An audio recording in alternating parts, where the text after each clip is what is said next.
Jean-Denis Hérard, éditeur du magazine Gestion de fortune, s'est rendu à La Défense au siège de MetLife France pour rencontrer Joël Farré, son directeur général. Cette société d'assurance, succursale de l'une des plus grandes compagnies américaines, s'est développée avec succès en France sur les créneaux de l'assurance emprunteur et de la prévoyance des TNS. Joël Farré, bonjour. Vous êtes directeur général de MetLife France, la succursale d'un très grand groupe américain qui existe depuis près de 150 ans. Vous avez réussi une très belle percée en France parmi les grands noms de l'assurance. Comment s'est déroulée cette année 2014 ? Et puis, deuxième question, est-ce que vous pouvez nous dire un mot sur vos perspectives pour l'année 2015 ? Alors l'année 2014, elle s'est très bien déroulée et les perspectives sur 2015, elles sont encore meilleures. Alors pour être honnête, on bénéficie d'un environnement extrêmement favorable. Sur notre activité historique et celle de l'assurance emprunteur, on est avec des taux d'intérêt qui sont très bas.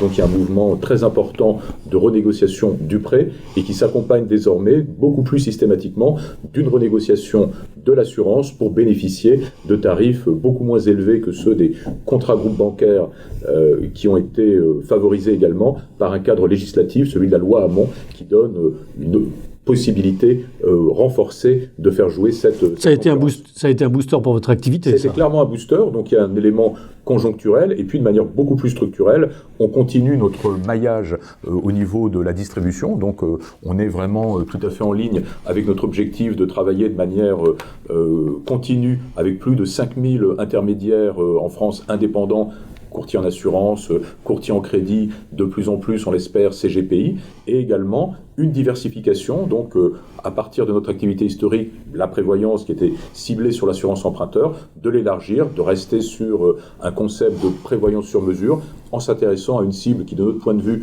a beaucoup de potentiel, celle des TNS. Et alors justement, revenons sur ces deux axes stratégiques qui constituent votre particularité.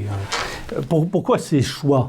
Alors, on a fait le choix de se spécialiser, donc il y a toujours une obligation d'excellence sur la spécialisation. C'est aussi le résultat d'une analyse de marché où on pense qu'on peut jouer sur deux créneaux.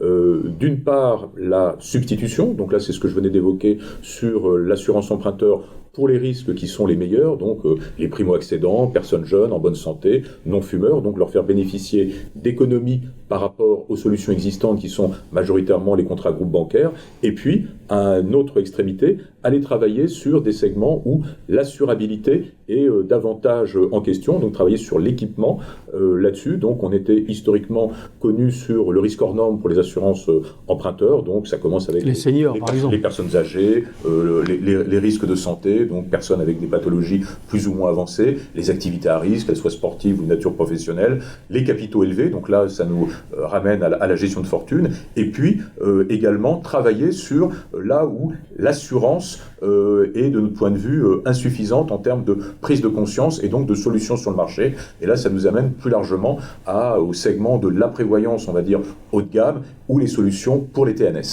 D'accord. Et la deuxième particularité de votre entreprise, Joël Farré, c'est que vous distribuez essentiellement, vous allez nous expliquer les parts de marché, entre CGP, banque de gestion de fortune. On a tout ce qui est produits standards, offres packagées. On travaille historiquement par le domaine de la vente à distance avec des partenariats. Et tout ce qui demande du conseil et une activité qui est de plus en plus tournée vers le sur-mesure, nous travaillons avec des indépendants, courtiers, agents généraux d'assurance, donc dans le cadre de leur activité de courtage, courtiers en crédit bien entendu pour l'assurance emprunteur, et de plus en plus avec les CGPI qui nous semblent extrêmement bien placés pour tout ce qui est conseil aux chefs d'entreprise en matière de droit de succession, on parle des assurances sommes clés, mais aussi plus simplement de prévoyance Madelin. Les CGP représentent quelle part de marché ? On doit être autour de 5-6% de notre réseau, donc on est quand même sur 4000 intermédiaires, donc c'est pas mal, mais vous avez 5000 CGP en France, donc on a des marges de progression très importantes, et on voudrait arriver à 15-20% de notre activité qui repose sur le CGP, et qui est vraiment pour nous le vecteur, on va dire, privilégié pour tout ce qui est prévoyance non emprunteur. Merci pour toutes ces précisions, Joël Farré. Je vous en prie.